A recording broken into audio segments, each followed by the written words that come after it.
বন্ধুরা, আজকের ভিডিওতে আমি তোমাদের সাথে শেয়ার করব যে কিভাবে এক মাসের মধ্যে একটা গ্লোয়িং স্কিন তোমরা অ্যাচিভ করতে পারো।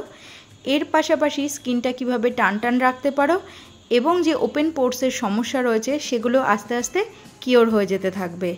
এখানে আমি 3টে ইজি স্টেপস ফলো করেছি, তাহলে এসো দেখে নিই। ভিডিওটা শুরু করার আগে বন্ধুরা, হোম রেমেডিস বাই মৌমিতা চ্যানেলটিকে লাইক, শেয়ার এবং সাবস্ক্রাইব করতে তোমরা একদমই ভুলো না। Step number 1, cleansing. তার জন্য একটা পরিষ্কার বাটিতে আমি হাফ চামচ বেসন নিচ্ছি এবং এই বেসনটা আমি 1 চামচ জল দিয়ে খুব ভালো করে গুলিয়ে নেব। জলের সাথে বেসনটা খুব ভালোভাবে মিক্স করে নিতে হবে যাতে কোনো রকম কোনো লাম্পস না থাকে। এরপর আমি একটু মুখে জল দিয়ে নিয়ে চলে এসেছি।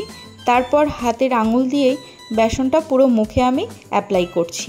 বেসনটা হালকা হাতে পুরো মুখে স্প্রেড করে নিয়ে আমি সার্কুলার মোশনে আমার মুখের সমস্ত তেল, ধুলো, ময়লা এই বেসনের সাহায্যেই পরিষ্কার করে নিচ্ছি।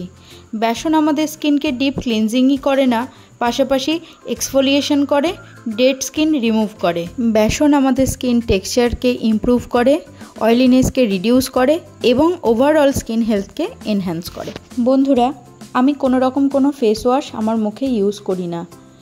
হয় এক বেসন, না হলে ডিআইওয়াই ফেস ওয়াশ, যেটা আমি আগের ভিডিওতে তোমাদেরকে দেখিয়েছিলাম, সেটাই আমার স্কিনে অ্যাপ্লাই করি। সেকেন্ড স্টেপ বা ফেস ম্যাসাজ করার জন্য আমি এখানে নিয়েছি অ্যালোভেরার লিভস।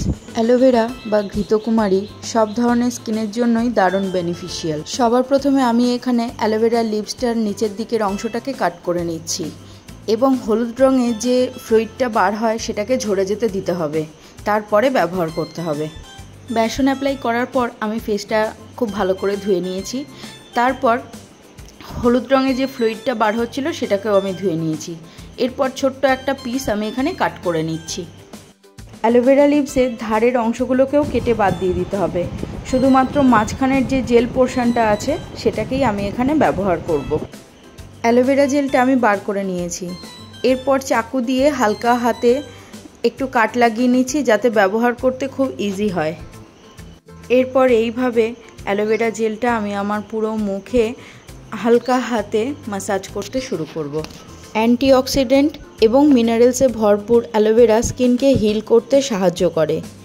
এর মধ্যে কুলিং প্রপার্টিজ থাকায় সানবার্ন বা শরীরের যে কোনো জায়গা পুড়ে গেলে অ্যালোভেরা সাহায্য করে সেটাকে হিল করার। রেগুলার স্কিনে যদি আমরা অ্যালোভেরা ইউজ করি তাহলে স্কিনটাকে তো ময়শ্চারাইজ করবেই, এর পাশাপাশি স্কিনটা টান টান হবে এবং ওপেন পোর্সও আস্তে আস্তে মিনিমাইজ হয়ে যেতে থাকবে এবং স্কিনে একটা ন্যাচারাল গ্লোও থাকবে। এই ফেস ম্যাসাজটা 10 থেকে 15 মিনিট পর্যন্ত ধৈর্য ধরে হালকা হাতে করতে হবে। ম্যাসাজ করতে করতে স্কিনটা অ্যালোভেরা জেলটাকে পুরোপুরি অ্যাবজর্ব করে নিচ্ছে এবং আমি একটু নখ দিয়ে আঁচড়ে নিচ্ছি। তারপরে আবার জেলটাকে বার করে স্কিনে আবার অ্যাপ্লাই করতে শুরু করছি। ফেস ম্যাসাজের ফলে আমাদের স্কিনে ব্লাড সার্কুলেশন ইনক্রিজ হয়, যার ফলে স্কিন একটা ন্যাচারাল গ্লো করে। তো রোদে পুড়ে মুখটা অনেক বেশি কালো হয়ে গেলে ফার্স্ট স্টেপ, বেসন দিয়ে মুখটা ধুয়ে তারপরে এইভাবে অ্যালোভেরা জেল দিয়ে ফেসটা ম্যাসাজ করো। ধীরে ধীরে দেখবে রোদে পোড়া যে কালো ভাবটা রয়েছে মুখে সেটা অনেকটাই দূর করতে সাহায্য করছে।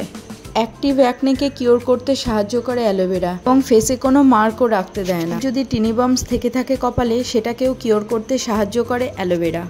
এবার হাত দিয়ে আমি আমার পুরো মুখটাকে ম্যাসাজ করে নিচ্ছি। মুখটা কতটা সফট হয়ে গেছে প্রথমবার অ্যাপ্লিকেশানেই। তারপর ঠোঁটের দুপাশটা, কপালটা, গালটা এবং গলাটাকেও বাদ দিলে চলবে না, খুব ভালো করে ম্যাসাজ করে নিতে হবে।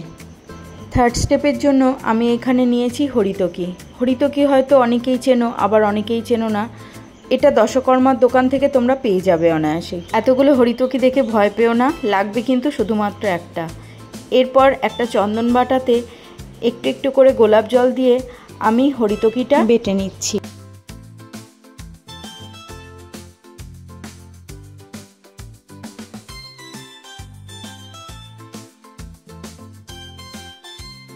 হরিতকির মধ্যে অ্যাস্ট্রিনজেন্ট প্রপার্টি থাকায় এটা কিন্তু আমাদের স্কিনে একটা কুলিং এফেক্ট দেয়। প্রথমবার হরিতকি অ্যাপ্লিকেশনের আগে অবশ্যই তোমরা একটা প্যাচ টেস্ট করে নাও। তার জন্যে গলার কাছে খানিকটা হরিতকির এই পেস্টটা লাগিয়ে রাখো। যদি কোনো রকম কোনো ইরিটেশন ফিল না করো তারপরে তোমরা ফেসে অ্যাপ্লাই করতে পারো। হরিতকি ওপেন পোর্সকে কিওর করতে দারুণভাবে সক্ষম। তাছাড়া আমাদের স্কিনটাকে টান টান করে ধরে রাখে, বয়সের ছাপ মুখে আসতে দেয় না। 10 মিনিট এখানে আমার হয়ে গেছে এবং মুখে একটা টান টান ভাব লাগছে এবং একটা কুলিং এফেক্টও ফিল হচ্ছে। এবার একটা সুতির রুমালকে আমি জলে ভিজিয়ে নিয়েছি, তারপর এটাকে খুব ভালো করে আমি মুছে নিচ্ছি। মুখটা আর ধোয়ার দরকার নেই, এইভাবে মুছে নিলেই পুরোটাই কিওর হয়ে যাবে। স্কিনটা এখন আমার খুব সফট লাগছে, মুখে একটা কুলিং এফেক্টও ফিল হচ্ছে হরিতকির জন্য। এরপর এই যে DIY টোনারটা আমি প্রিপেয়ার করেছিলাম, এটা আমি আমার পুরো মুখে অ্যাপ্লাই করে নিচ্ছি এবং আমার পুরো মুখে বসিয়ে নিচ্ছি। এই ছিল আমার আজকের ভিডিওটা ভালো লাগলে লাইক, শেয়ার এবং সাবস্ক্রাইব।